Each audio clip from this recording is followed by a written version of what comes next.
Remington recorría a grandes zancadas el corredor que había justo encima del vestíbulo de su residencia.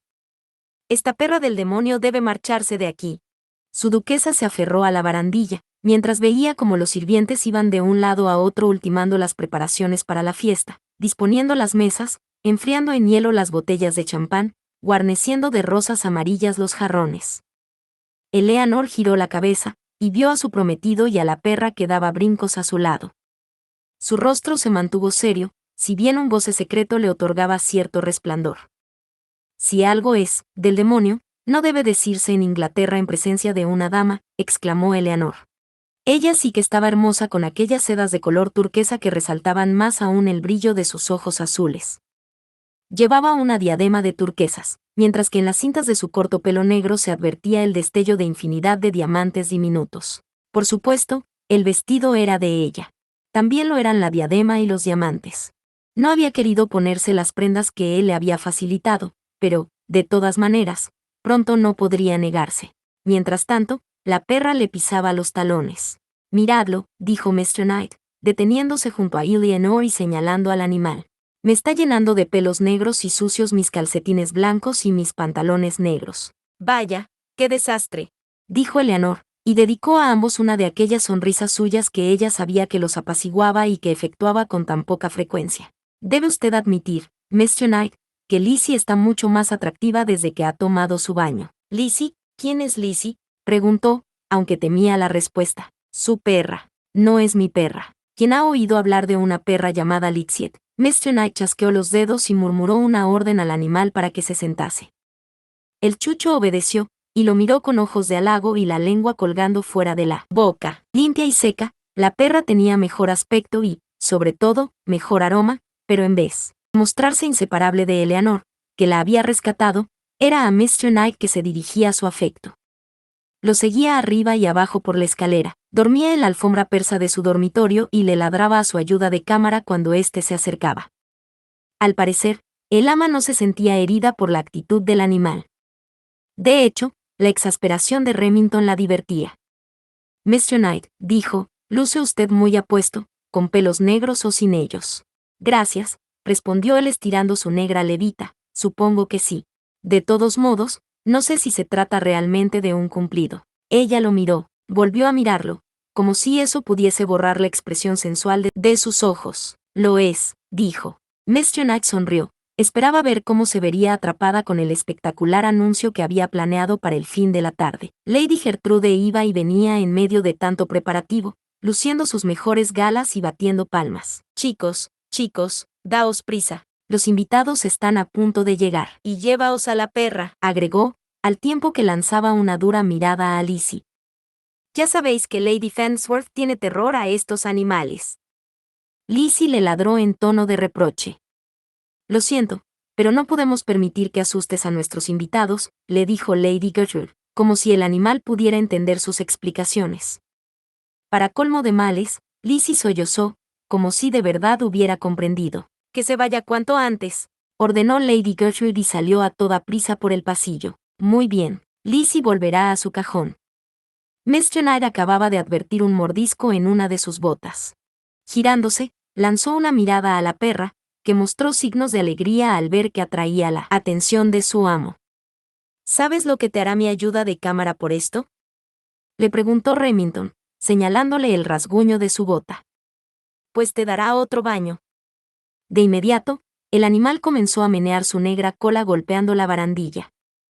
Además, Remington habría jurado que aquel estúpido bicho le sonreía.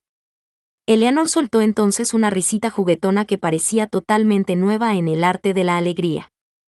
Al instante, como si no pudiera resistirlo, se deshizo en carcajadas. La duquesa sonreía rara vez, pero cuando lo hacía era solo por cortesía, no solía expresar felicidad cuando reía. Sin embargo, Remington no había escuchado jamás su risa. Ahora, aquella perra tonta, con su lengua colgando y su extraña devoción por él, y por sus botas, la había hecho reír, de modo que pudo al fin oír el nuevo y dulce sonido.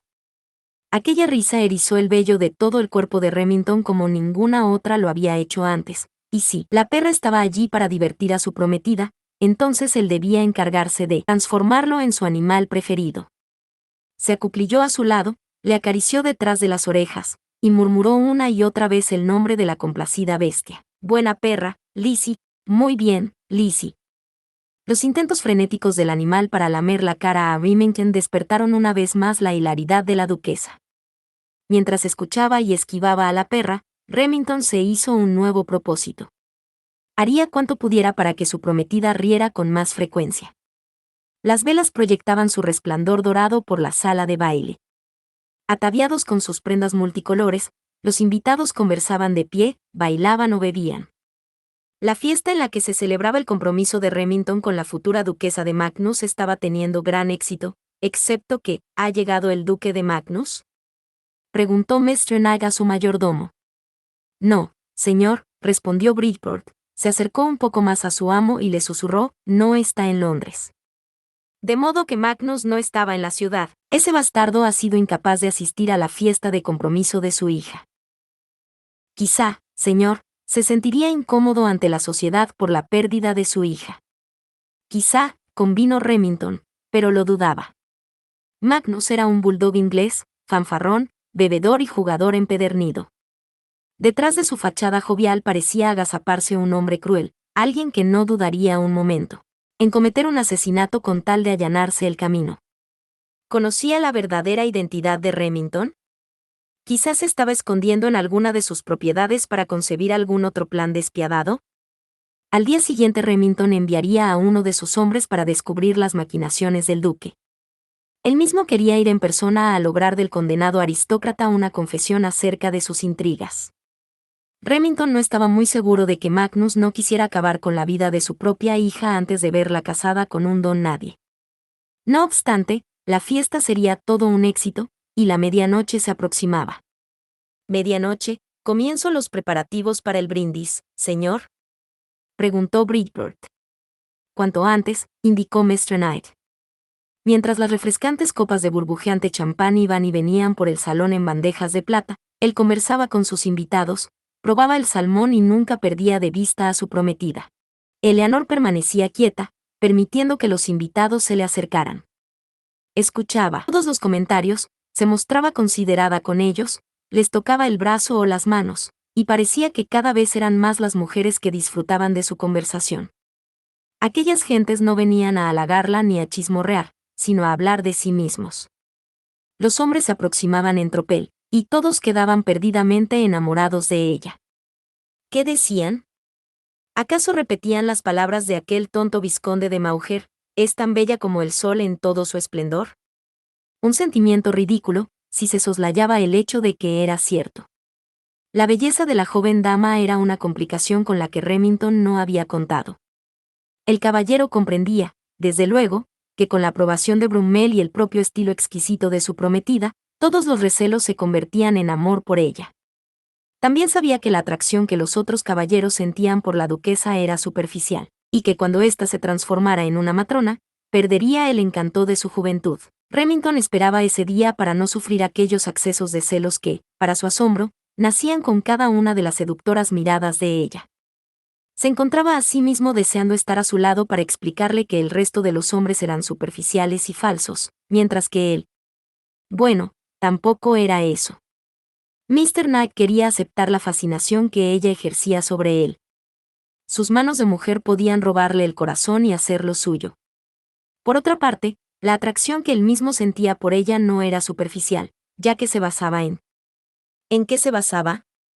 Grandes ojos azules, unas maneras equívocas, una sonrisa a la que pocas veces recurría, un cuerpo exuberante, una inconmovible convicción de hacer siempre lo que correspondía, cierta clase, una aguda inteligencia que mantenía cuidadosamente oculta. Eleanor se excusó ante el pequeño grupo que la rodeaba y comenzó a andar por la sala. Se detuvo en el lugar en que se hallaban sentadas las carabinas, gobernantas y damas, con la intención de entablar conversación con ellas. Ordenó bebidas y comida para las damas y después se despidió, dejando que éstas las disfrutasen al tiempo que le dirigían miradas tímidas, como si Eleanor esperase una retribución. Remington ordenó a Bridport que aquel rincón de las carabinas fuera bien atendido durante el resto de la velada. Una vez dio la orden, buscó un nuevo lugar desde el cual le fuera posible vigilar de cerca a su prometida. Quería acceder a la mente de ella para poder dejar de amarla de aquel modo intenso. No podía aceptar semejante estado de locura. Por lo menos no en aquel momento, cuando de verdad iba a disfrutar de la culminación de sus planes. Para llevar a cabo sus estratagemas necesitaba tener la mente clara. No estaba para que una mujer lo distrajera. Una estupenda mujer, pero mujer al fin. No la entendía. Ese era el problema. Era hermosa, pero no tenía conciencia de su hermosura. Era rica, pero no codiciosa. Era tímida, a veces incluso miedosa, pero era capaz de rugir como un león para defender a una perra callejera. Por su causa, sus botas lucían el mordisco de un chucho de afilados dientes e incierta raza. Por su causa, tuvo que cambiar todas las rosas rojas por rosas amarillas. Por su causa, se había demorado en planear el próximo paso de su venganza y su propia noche de bodas. Una noche poblada de sábanas de seda, manjares exquisitos y los triunfales resultados de una delicada seducción. De modo que, con una señal de cabeza ordenó a Bridport que trajese a su duquesa. Ella lo miró seria mientras iba a su encuentro. «Esta noche estáis muy hermosa», dijo cuando la tuvo a su lado. «Gracias, señor. ¿Precisa algo de mí? Venid conmigo». Como si conociese sus planes, ella unió las palmas de sus manos a modo de súplica. «¿Debo hacerlo?», preguntó. La mujer que Remington conociera había cambiado notoriamente en pocos días. Se había cortado mucho el pelo, mas no por ello le amedrentaba aparecer en público. Su piel delicada parecía brillar como por obra de una luz que proviniera de su interior. Cada día estaba más espléndida. Remington jamás dejaría que se le escapase. «Es demasiado tarde para volveros atrás», le dijo. «Comienzo a sospechar que es verdad», dijo Eleanor, y emitió un débil suspiro. Remington le ofreció el brazo y la condujo en dirección al estrado donde se hallaba la orquesta. A una señal convenida, los músicos comenzaron a ejecutar una fanfarria. Los invitados se giraron y sonrieron. Sabían qué significaba aquella música, el anuncio del compromiso. Pero no lo sabían todo. Nadie lo sabía, excepto el mismo Remington y Bridport, quien le había ayudado en sus planes. Mr. Nair acompañó a la supuesta Madeline mientras subían la escalera hacia la tarima. Ella le dirigió una mirada agónica y suplicante, pero el caballero no dio importancia a sus nervios de último momento. A su lado, extrajo una pequeña caja de su bolsillo. Las últimas conversaciones se apagaron, y Remington, proyectando su voz de modo que llegara de extremo a extremo del salón, comenzó a hablar de manera teatral. «Agradezco que hayáis venido a celebrar mi compromiso con Madeline de Lacy, marquesa de Sherborne y futura duquesa de Magnus. Es para mí un gran honor colocar este anillo en su dedo». Abrió el estuche y un magnífico zafiro engarzado en oro resplandeció en él. «Lo elegí como complemento a la belleza de sus ojos». Cuando ella se quitó el guante de su mano izquierda, muchos de los presentes aplaudieron. Algunos no, a pesar de que no había sido invitada. Lady Shapster había llegado a primera hora y había estado observando largo tiempo a su duquesa. Obviamente no le gustaba el brillo angosto y malévolo de sus ojos de gata, y había tratado de evitar a toda costa que su prometida se quedase a solas con ella en ningún momento. Tampoco Lord Fanthorpe aplaudió. Sin embargo, aquello no sorprendió a Remington.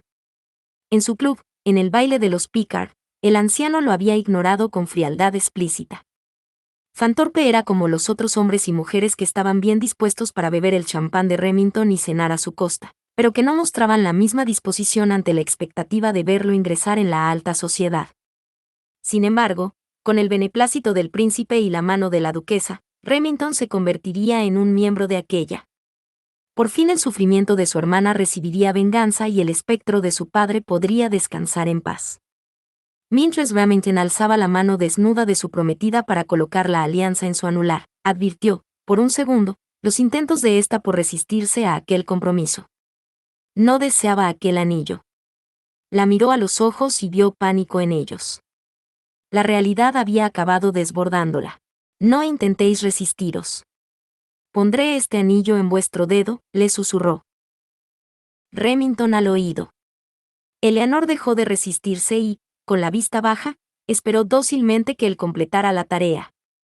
No obstante, para su asombro, también Remington vaciló por un momento. El anillo debía de ser el de su madre.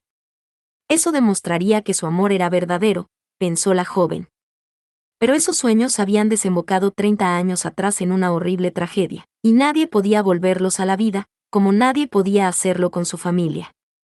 Solo podía esperar que al casarse con la hija del duque de Magnus su dolor remitiría o, por lo menos, tendría a alguien con quien compartirlo. Su duquesa observó cómo Remington deslizaba el anillo por su dedo, fabricado exactamente para su mano, para luego cerrársela de modo que ella lo sintiese contra su palma. Eleanor levantó la mano y el anillo destelló bajo la luz de los brillantes candelabros. Gracias, amigos, por estar en esta celebración y festejarla con nosotros. Brindemos por nuestra felicidad, exclamó la joven dama. Los invitados aplaudieron y bebieron de sus copas. Remington no lo hizo. Sin soltar la mano de su prometida, la miró a los ojos y volvió a hablar. Este momento, dijo, es especialmente precioso para mí. El arzobispo de Canterbury nos ha concedido una licencia especial. Nos casaremos en St. James, en Piccadilly, pasado mañana.